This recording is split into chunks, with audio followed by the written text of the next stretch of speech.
Ginger is one of the oldest products in the history of medicine and one of the most misused today. Today, I'll break down the entire science of ginger, from biochemistry to precise dosages. Watch until the end. In the finale, I'll talk about the most potent form of ginger, which almost no one uses. Subscribe to the channel. Here we analyze human biology using science. And like if you want to see such analyses regularly, join my Telegram, link in the description. All the research mentioned in this video is there. Chapter 1. What is ginger really? Most people think ginger is just a spicy seasoning for tea for colds. This is a huge misconception. Ginger contains over 400 bioactive compounds, and its effect on the body is much deeper than it seems. Ginger root contains unique phenolic compounds, gingerols, chagoals, and pyridols. They are responsible for the spicy taste, but more importantly, they trigger a cascade of biochemical reactions in the body. One fresh ginger root, the size of a thumb, contains about 5 gingerols. This is approximately the therapeutic dose used in clinical trials. But here's the important thing. Gingerol is unstable.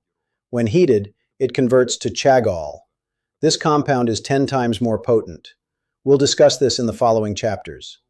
The real value of ginger isn't in its spiciness, but in how these compounds interact with your body at the cellular level. Chapter 2. Ginger and inflammation. The main active ingredient in ginger is gingerol, and its effect on inflammation is comparable to non-steroidal anti-inflammatory drugs. Gingerol blocks the production of prostaglandins and leukotrienes, mediators of inflammation. It does this through the same mechanism that ibuprofen inhibits cyclooxygenase. But unlike synthetic drugs, ginger does not damage the gastric mucosa. A study published in the Journal of Pain showed that patients with osteoarthritis of the knee who took 2 grams of ginger extract daily for 6 weeks reduced their pain by 40%. The effect was comparable to ibuprofen, but without the side effects. But gingerol does something else important. It inhibits the activation of NPK, a protein that triggers a cascade of inflammatory genes.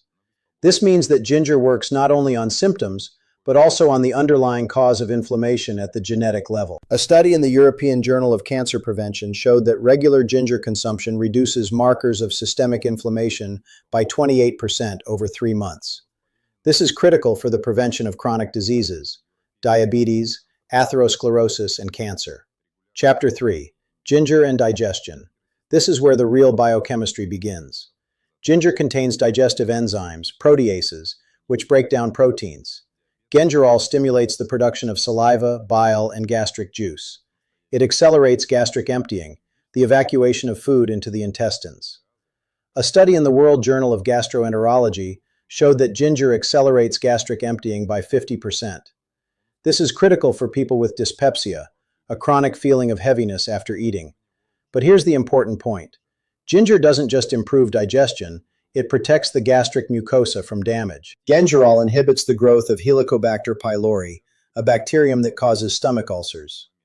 A Japanese study found that ginger extract inhibited the growth of H. pylori by 73% in laboratory tests. Ginger is also a potent antiemetic. It blocks 5-HT3 serotonin receptors in the brain, the same receptors targeted by anti-nausea drugs. A study in the British Journal of Anesthesia found that ginger reduced nausea after surgery by 38%. This makes it one of the most effective natural remedies for pregnancy and chemotherapy-related motion sickness. Chapter 4. Ginger and immunity. This is ginger's most underrated function. Gingerol has direct antiviral and antibacterial effects. A study in the Journal of Ethnopharmaco showed that fresh ginger inhibits the replication of respiratory syncytial virus, one of the main causative agents of acute respiratory viral infection. The mechanism is simple. Gingerol blocks the virus's attachment to respiratory tract cells. But that's not all. Ginger activates macrophages, the first-line cells of the immune system.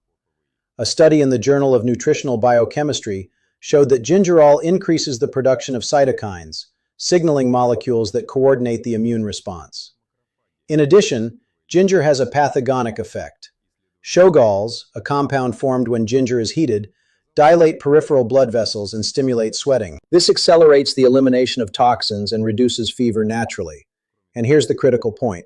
Ginger works not as a stimulant, but as an immune modulator. It doesn't just enhance the immune response, it balances it. A study in International Immunopharmacology found that ginger suppresses excessive activation of immune cells in autoimmune conditions. Chapter 5. Dried fresh ginger. One of the most common questions: which is better, fresh or dried ginger? The answer depends on the goal. Fresh ginger contains more gingerol, an anti-inflammatory and antiemetic compound.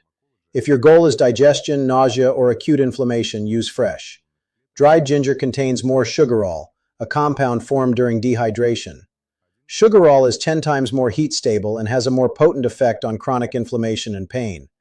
If your goal is arthritis, muscle pain, or long-term inflammation, use dried. A food science study showed that the sugarol content in dried ginger is 3 to 4 times higher than in fresh ginger. This is why in Ayurveda, dried ginger is considered warming and is used for chronic conditions, while fresh ginger is considered cooling and is used for acute conditions. Chapter 6. Rules of use and dosage. Now about how to use ginger correctly.